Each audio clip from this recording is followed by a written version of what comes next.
한국은행이 최근 발표한 보고서를 통해 일본의 부동산 버블 붕괴를 반면교사로 삼아 재정 의존형 경기 부양의 장기 부작용을 경고했습니다. 보고서는 경기 부양을 위해 건설 투자에 지나치게 의존할 경우 가계와 정부의 부채 누중으로 이어지고 결국 경제의 회복력이 약화된다는 점을 강조했습니다.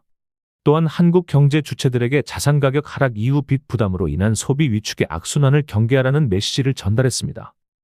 보고서에 따르면 일본은 1980년대 후반 플라자합의 이후 내수 확대로 정책 방향을 전환했습니다. 당시 완화적 통화 정책과 부동산 가격 상승 기대가 겹치며 건설 투자가 급증했습니다. 국내 총생산 GDP 대비 건설 투자 비중은 1985년 16.6%에서 1990년 19.5%까지 치솟았습니다. 부동산 가격이 급등하면서 자산을 보유한 계층은 막대한 부를 얻었지만 근로자들은 급등한 주택 가격과 물가 상승에 불만이 커졌습니다. 이에 일본은행은 1989년부터 1990년까지 5차례 금리를 인상해 총 1.5%포인트를 올렸고 대장성은 1990년 3월 부동산 대출 억제책을 내놓았습니다. 그 결과 1990년부터 주가가 급락하고 1991년에는 토지 가격이 폭락하면서 버블이 붕괴했습니다. 버블 붕괴 이후 일본 정부는 도로, 철도, 항만, 댐 등 사회간접자본 SOC 중심의 대규모 공공투자를 통해 경기 부양을 시도했습니다. 그러나 민간 비주거용 건물 건설은 급감했고 경기는 오히려 장기 침체에 빠졌습니다. 1990년대 후반까지 일본 정부는 10여 차례에 걸쳐 경기 부양 패키지를 시행했습니다. 주택대출 공제와 공공금융기관 대출 확대를 통해 가계의 주택 구매를 촉진하려 했지만 이는 가계부채 누중으로 이어졌습니다. 당시 정부 부채는 GDP 대비 60% 수준이던 것이 2010년대에는 200%를 넘어섰습니다.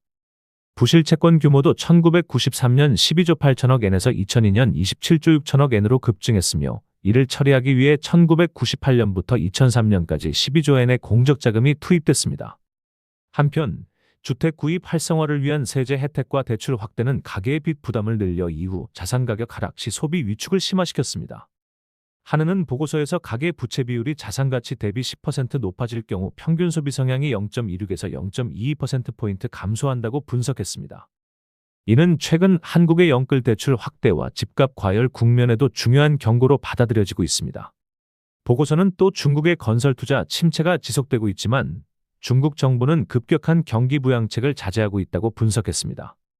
중국은 부동산 경기 급락을 방지하면서도 재정의존형 부양에 나서지 않는 이유로 사회 갈등 심화에 대한 우려와 함께 일본의 사례를 의식한 것으로 풀이됐습니다. 한국은행은 결론적으로 일본과 중국의 경험을 통해 경기 부양을 위해 건설 투자에 지나치게 의존하는 것은 장기적으로 가계와 정부의 부채 부담을 키워 경제 체질을 약화시킨다고 지적했습니다. 또한 인구 고령화와 낮아진 잠재 성장률을 고려할 때 향후 건설 투자는 단순한 토목 중심이 아니라 인공지능 AI 산업과 기후변화 대응 등 미래지향적 인프라 고도화에 집중해야 한다고 강조했습니다.